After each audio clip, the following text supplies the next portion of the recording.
as many brilliant people as there are on the outside, there's that many on the inside because of this normal distribution. But I think that it's actually skewed more that there's actually likely more brilliant people on the inside than there than on the outside. And the reason that I began to start to think about this is because of the intentionality behind incarceration. So a lot of the time, the folks that are being incarcerated are being incarcerated because of the innovation that they've done in a space of deprivation. So, they're individuals that are coming from these communities of multiple deprivations, of food Dropping deserts, bombs right now. Like these housing are like challenges. you're like blowing my mind And because it's true. Like it's definitely true. Like those they ex-. actually were innovators, right? I mean, so we're incarcerating some of the most innovative people that have come up with innovative solutions in the space of deprivation. Yep. If you put them in a space of surplus resources and they never were in the space of deprivation, and you use their innovation with unlimited amounts of resources instead of this space of deprivation, that they were still doing amazing things in this deprivation space.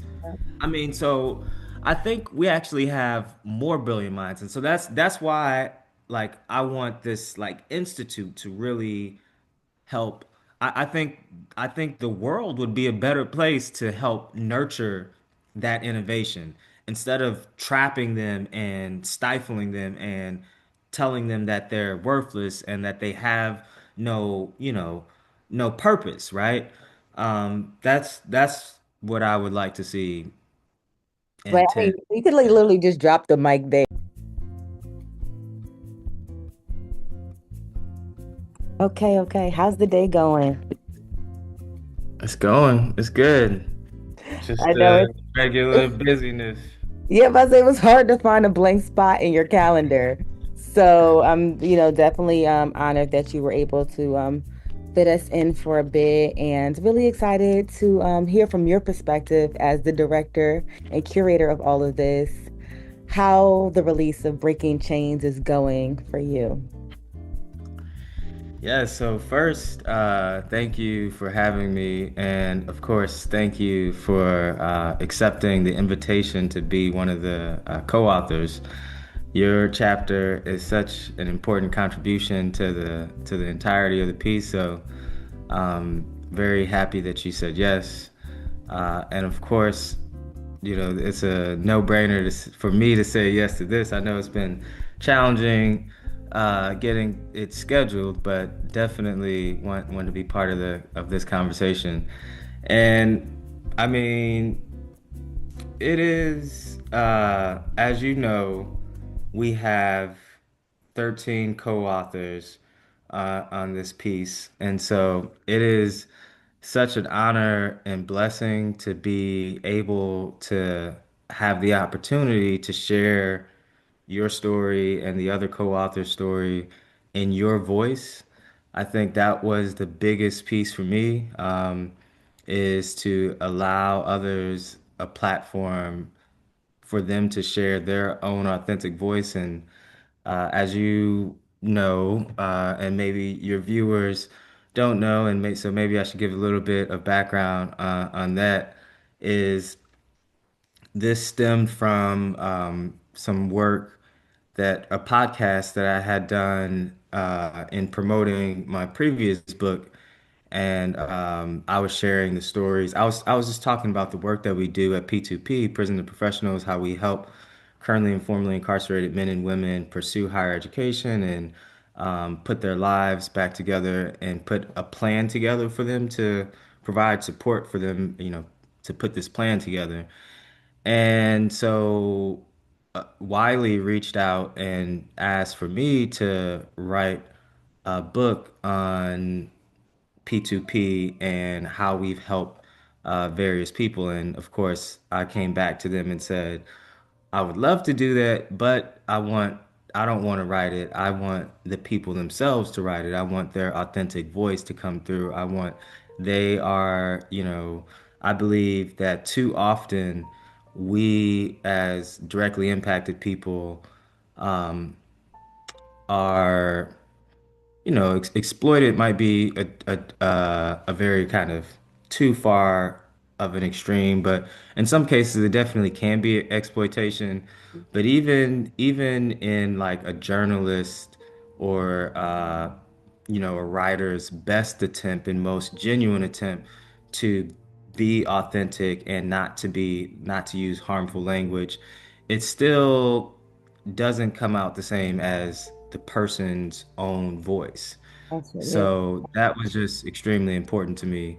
And I think it came out, I'm obviously biased, but I've read the book many times because, of course, I helped edit all of the chapters. And so I've read it many, many times, piece by piece. And then I've also read it a couple of times in its entirety. And it is such a powerful book. I think it's going to help, break chains and build futures. Yes, yes, literally. So, okay, so let's take it back a bit. I don't think everyone really understands the full gravity of who we have with us today. You're basically famous. I was just bragging about you the other day in a meeting with some brothers. I'm like, Dr. Stan, like he was just tenured, I'm like they were like they really understood it. Like, so he's the first formerly incarcerated person to receive tenure at a university. I'm just like, boom, like, this is who we're working with. And, I really got to understand a lot about your movement and your work through the time we spent, at NCHEP, in New Orleans. Like, you're really helping us to, experience other parts of the country and just taking us out of our boxes and putting us in other networks. I never even knew NCHEP existed until you sent me the message. And it was just such an honor. Rise up. I didn't get a chance to spend as much time as I would like because I had the babies, but such a great experience. Please tell us more about you as a person, your work, your first book, what you've been doing. It's like this is a conversation that can go on and on and on, but I really want the people to understand from you and your Yeah. like who you are and like the impact that you. I had talked to Mickey not too long ago in one of these episodes, so he was talking about Okay. you. So You I'm like, already. we're gonna have Dr. Stan on. We're gonna have him on. So you're here, very excited. Let the people know who we're dealing with. Yeah, so I am, Stanley Andrisse, the executive director and one of the co-founders of P2P or Prison to Professionals, also known as From Prison Cells to PhD. Um, as with 85% of the people that work with the organization, I am a formerly incarcerated person with 3 felony convictions, was sentenced to 10 years in prison, as I got hit with the three strikes law as a prior and persistent career criminal. So I actually had a prosecutor looking at sentencing me to 20 years to life in prison. She felt that this young black boy from the Ferguson area had no hope for change. I got hit with the 10. Fast forward some time, I did my time on that 10. I'm now Dr. Stanley Andrisse, endocrinology scientist, and as of last month, tenured associate professor at Howard University College of Medicine, the first to our community's knowledge, first formerly incarcerated person to get tenure at a medical school. Yeah. I was at Johns Hopkins Medicine before that, at Georgetown Medicine. I hold a visiting affiliation at Georgetown. Took my talents across seas to a place called Imperial College London. So, didn't live up to that expectation that this prosecutor had set. And, to dive a little bit deeper for the listeners, growing up in the Ferguson area in North St. Louis, I got involved in making poor decisions at a very young age, started selling drugs before I was a teenager, arrested for the first time at 15, continued to move deeper into the criminal legal system until that point is looking, sitting in a courtroom looking at 20 years to life in prison in my early 20s and, getting hit with the 10. Um, and most people, I mean, I imagine that folks that are tuning in have some understanding of the criminal legal system. But the prosecutor, the way these things kind of work is the prosecutor, how do you, I always, the way I phrase it is, how does a human being believe that another human being needs to be locked in a cage for the rest of their life? Mhm. And, the only way that a human being would try to say that someone needs to be locked in a cage for the rest of their life is to paint the picture of them as not human, right? And I really like the concept and idea of your podcast of ReHuman, because, the system, it is just inherent that they need to dehumanize you because a human being would not lock another human being in a cage for the rest of their life. You do that to an animal or something that you consider subhuman. Yeah. So, I mean, the prosecutor, whether she felt this way or not, she knew she had a job to do, and that job was dehumanizing young Black boys, really, and her community, she eventually became a judge, and in order to get to be a judge, it's an elected official, so your constituents matter to you, and her constituents in this particular area didn't want young black boys causing problems in their neighborhood. So she needed to paint the picture of me as this subhuman thing.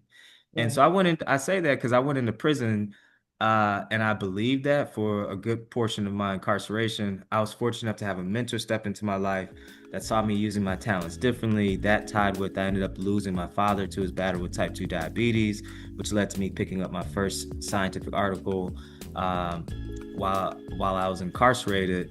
And I often share that, although my body was physically locked in a prison cell, my mind was freely roaming around the human cell. And in that way, I freed my mind long before my body was free. And that was kind of the changing moment for me. And that was actually, I was still incarcerated.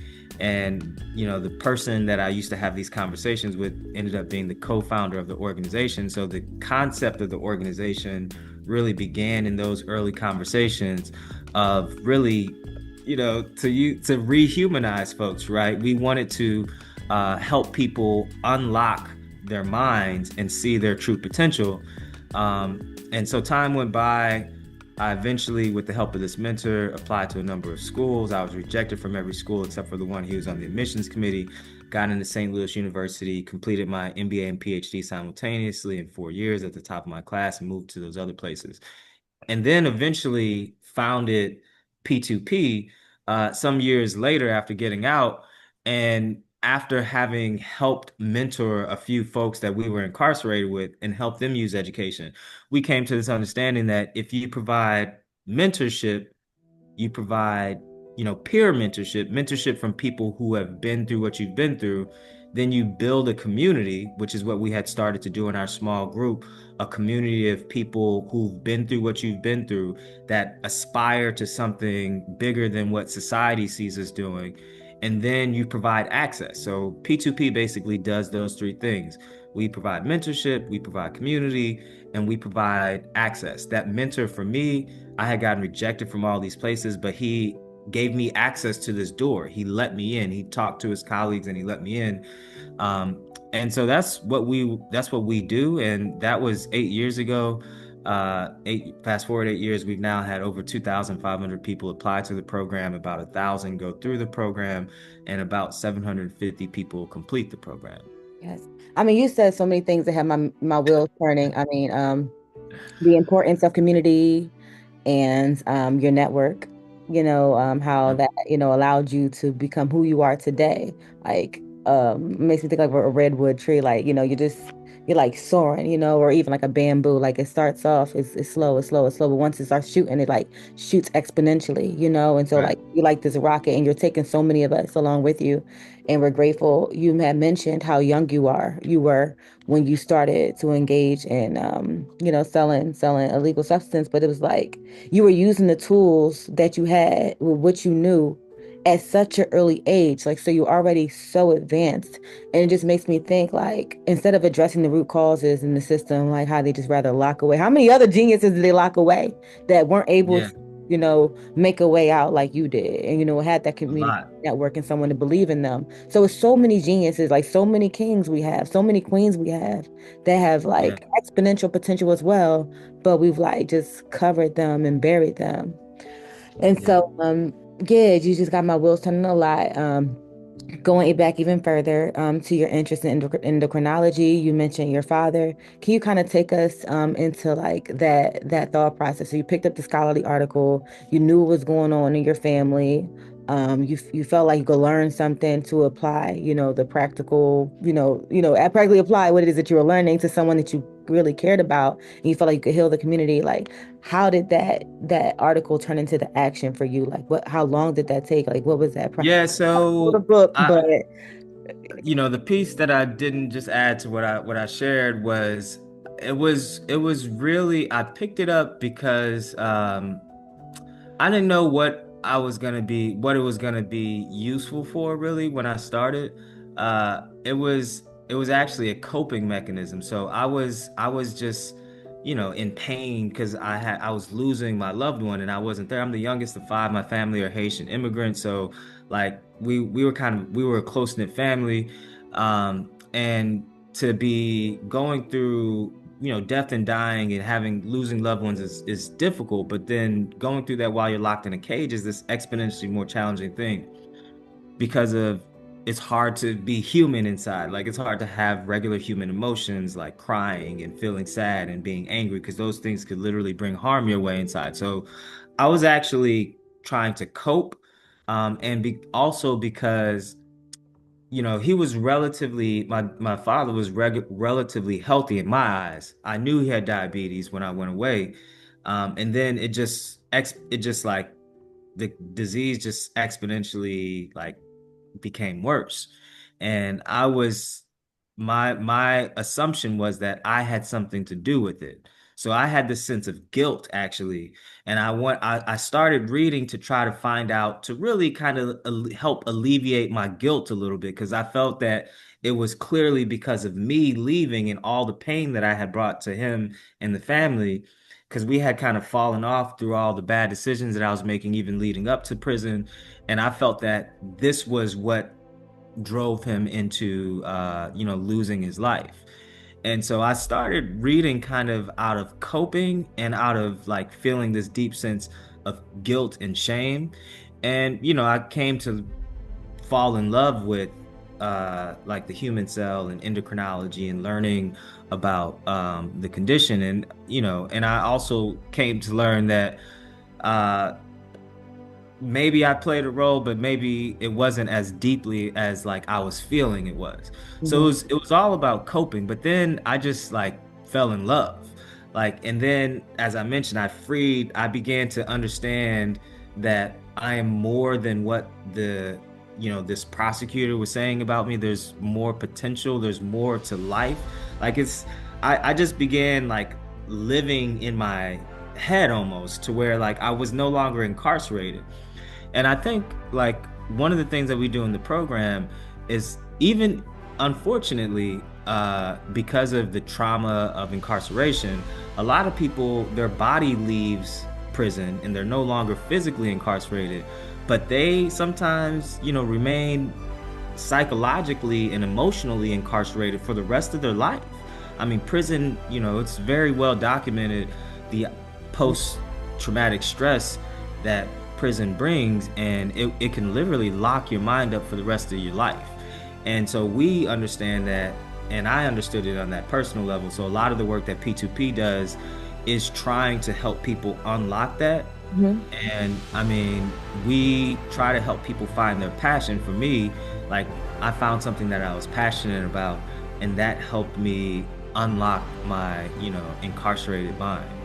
Yes, yes, yes. I love that. And that's like like the end of my book was like the journey to liberating the institutionalized mind. Because like you said, you don't have to be incarcerated to be institutionalized. Yeah. You never have to even be incarcerated You to never, yeah, yeah. I mean, there's it's a like lot of people that never touched a prison cell that are living incarcerated mind. Yeah, yeah. but it's like you almost practice the inverse of that though. Like you were incarcerated, but you were enlightening your mind and you were liberating yourself, your soul, your spirit, even though your body was in this particular in that physical form, in that space. So that's remarkable. I recently have been communicating with Philip, another one of our co-authors who is doing this work behind bars, and and just hearing what he wants to do and all the vision that he has for the outside. And Yeah, the people closest to the problem are the ones that are right there. And yeah. love how you incorporated, the voice of, those that are still behind bars that are also, free in mindset. And so, Right. I mean, Philip is a perfect example of his body has been incarcerated for 35 years, but his mind is like he's innovating solutions for our communities from the inside. And he's discovered that ability to free his mind. So, okay, so it seems like a lot of what you do is like, you're making your dad proud, if you believe that he's still watching you and still covering you, like, it's like you're constantly working and, there is no shame there. Like you're honorable at what you're doing is honorable. He will be so proud of you. What's next for you? Like, where do you see yourself in like 10 years? So I actually one of the things that I would love to see is, you know, an an institute, a college or a um like an institute. And I know when I use the word institute, I immediately think of like institution and correctional institution. No, I'm thinking of like an institute laboratories for and formerly incarcerated yeah. folks to heal and grow. I mean, it's what P2P does, but to give us like this physical, like college campus Mhm. of just building and being a place for formerly incarcerated people to thrive and grow and innovate. And because, I mean, I always one of the things that I say is talent. And this is I didn't come up with this myself, but one of the things that I believe is that talent is distributed evenly, but opportunity is not. So the amount of brilliant people we have out in the free world, we have those same amount of brilliant people on the inside. But that's kind of how I've thought about it for a long time, because I mean, talent in a lot of things in life follow this what's called like a normal distribution, the bell curve. And so, the people inside, talent is in probably that same bell curve shape, is how I've believed it for quite some time. Because like being scientists and believing numbers, like it is said that basically everything kind of falls into this normal distribution. So it would just, reason would tell us, and logic and science would tell us that as many brilliant people as there are on the outside, there's that many on the inside because of this normal distribution. But I think that it's actually skewed more, that there's actually likely more brilliant people on the inside than than on the outside. And the reason that I've began to start to think about this is because of the intentionality behind incarceration. So a lot of the time, the folks that are being incarcerated because of the innovation that they've done in a space of deprivation. So, they're individuals that are coming from these communities of multiple deprivations, of food You're dropping deserts, bombs right now. Like these housing are like challenge. you're like blowing my mind And because it's true. Like it's definitely true. Like those acts definitely they have. actually were innovators, right? I mean, so we're incarcerating some of the most innovative people that have come up with innovative solutions in the space of deprivation. Yep. If you put them in a space of surplus resources and they never were in the space of deprivation, and you use their innovation with unlimited amounts of resources instead of this space of deprivation, that they were still doing amazing things in this deprivation space. I mean, so I think we actually have more brilliant minds. And so that's why, like, I want this like institute to really help. I think the world would be a better place to help nurture that innovation, instead of trapping them and stifling them and telling them that they're worthless and that they have no purpose, right? That's what I would like to see But in I mean, 10. we could like literally just drop the mic there because that's crazy. No, I love that so much.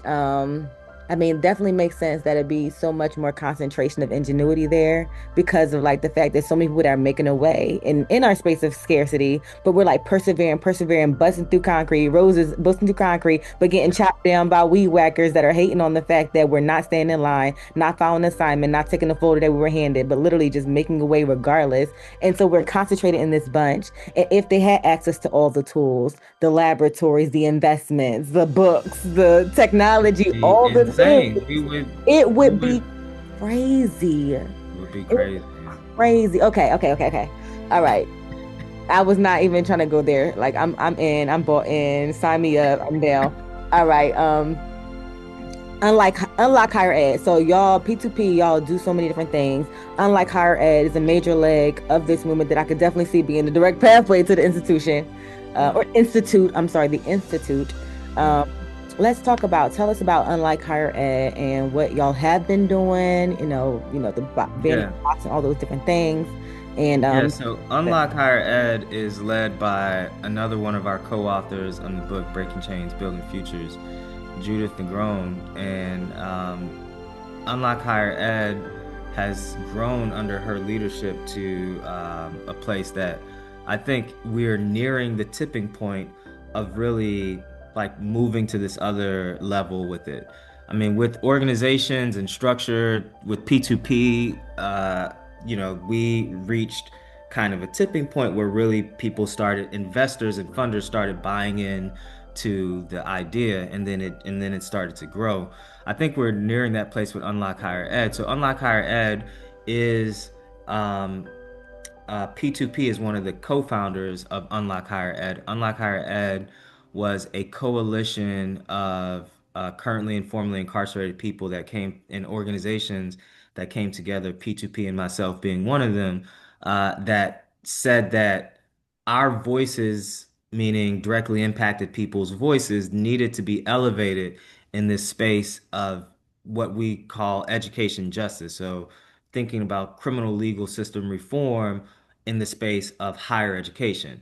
And the biggest challenge when we founded it in 2019 was, of course, Pell restoration. So we ended up getting some money. The co-founders of Unlock Higher Ed ended up getting some money from the Chan Zuckerberg Initiative.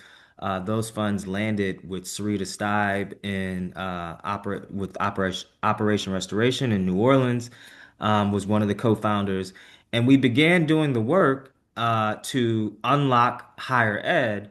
And one of the big things was getting Pell reinstated.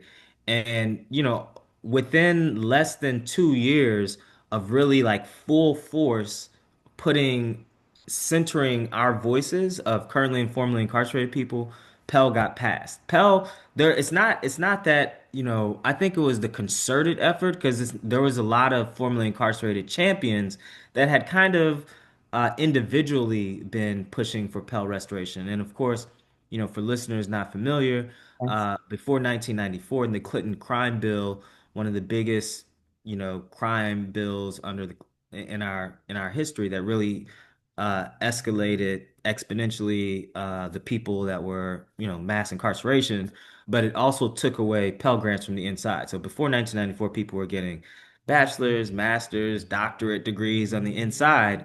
In 94, all of that went away. And then for the next 25 years, it was gone, and there were advocates in the space, but it was mostly led by non-formerly incarcerated people. And there was sprinkles of formerly incarcerated people that were lending their voice.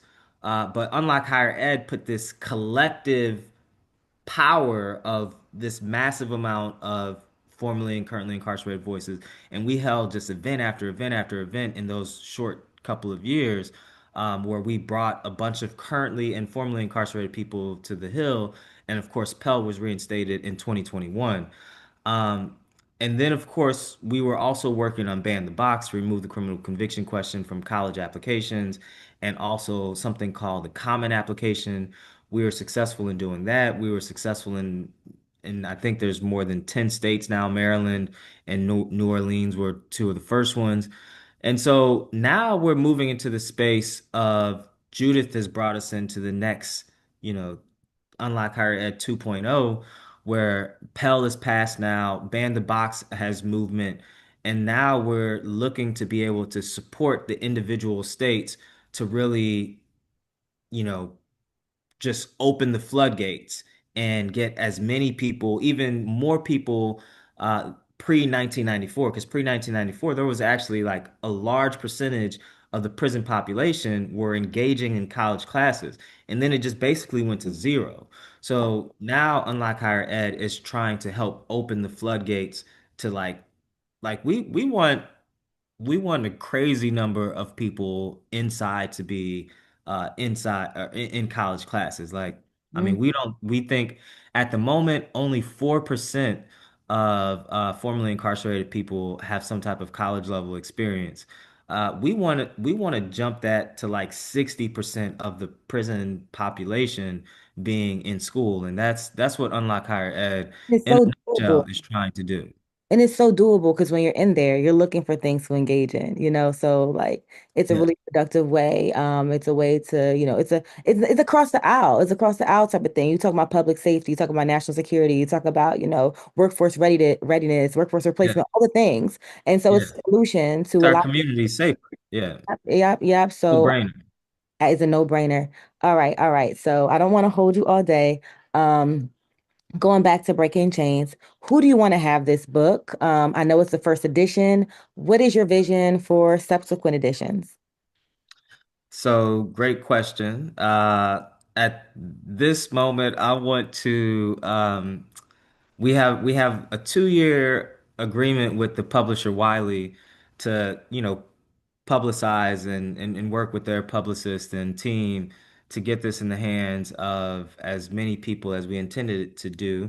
So I want to stay focused on that before thinking about the second one. Although the second one is obviously like in the works. This is first edition, and we know that there was essentially I worked with the publisher to think about that because I mentioned to them like, how do one, I don't want to tell the stories, and two, there's so many stories to tell. There's so many incredible life-changing stories that will help people break chains and build futures by being able to, have access to these stories. So we can't just tell 13. We have to tell more. Right. And so there's more coming. But for this one, for Breaking Chains Building Futures first edition, I really wanted to get into the hands of currently incarcerated people. I really wanted to get into the hands of people that provide services for currently incarcerated people and formerly incarcerated people. I want to get it into the hands of people in the community who have been impacted by incarceration, not just the people that sat in the prison cells or jail cells. I want to get it to their family members. I want to get it to their loved ones. I want to get it to the policymakers that are passionate or not passionate about this. I want to ignite a passion for them to understand, to rehumanize them. I mean, the stories essentially, I mean, one of the big things that we're doing in the diversity of stories, there's geographical diversity amongst the authors. There's uh, racial, ethnic diversity among the authors. There's diversity amongst how the various authors, uh, moved into the space of being incarcerated. There's diversity as to what they've done after incarceration. So all of that was intentional to humanize it, right? Because I think if we humanize the narrative, more people will be willing to offer access and opportunity.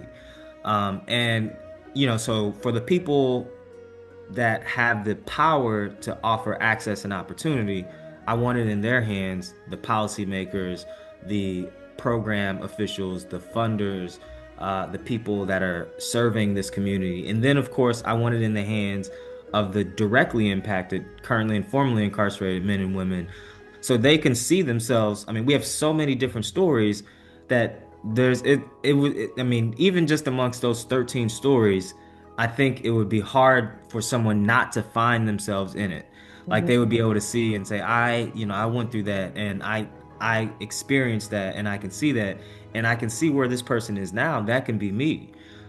So we want people on the inside and formerly incarcerated people to get their hands on it and really see themselves and help them break the psychological change and help them plant the seeds of building a future. That's one thing. I love the artwork of the book Mhm. and this idea of, um, a plant growing from these broken chains. So, we've broken the chains and now we've planted this seed that is now growing. And, it's building this future that wasn't present. And so I really love that imagery because that is what we're trying to do. Thank you so much, Dr. Andrews. So, you're doing so much. You've got a lot on your plate, as well as leading a beautiful family. How can people find you if you're able to, be accessed? I know you might, be pretty picky these days, but if I know you do speaking engagements and things like that. How can they find you, and where can they find Brick and Chains, as well as from prison cells to PhD? Yes, so Breaking Chains, Building Futures can be found anywhere where books are sold. Get a hold of your local bookstore, independent bookstore, or Barnes and Noble, or Amazon, or Target. I know folks got their Me Too. Like, I feel some type of way about places like Amazon or Target. Then go to Barnes and Noble. It's at Barnes and Noble or your local bookstore. Definitely pick up a copy. Breaking Chains, Building Futures. And then you can get in touch with me at Dr. _Andrisse for Instagram, Twitter, IG, and LinkedIn. And you can get in touch with the organization at Prison 2 Pro. So prison, the number two, and then pro. And then you can reach us via email at info@prison2pro.org. Awesome, awesome. It's been a great time talking with you. This may be the final episode actually of ReHuman Podcast. So grateful that you joined us today. I don't know. Just really honored. I'm inspired. I'm thinking about the Institute. I'm going to be thinking about it for a while. So I know it's gonna happen. We're visualizing it. It's tangible. I see it, I feel it, I can smell it. It's there. Ashe is done. Um, Thank you Yes. so much. It's been a pleasure, and I Thank will you. see you soon, I guess, at some point or one of these signings or Yes. something Oh like yeah. that. Oh yeah. We'll see. We got a lot of work. Yeah, you're building a family with us co-authors, so I'm really appreciating Yes. that camaraderie. All Yeah. right, peace and love. Talk to you soon. Thank you. Thank you. Bye Bye. now.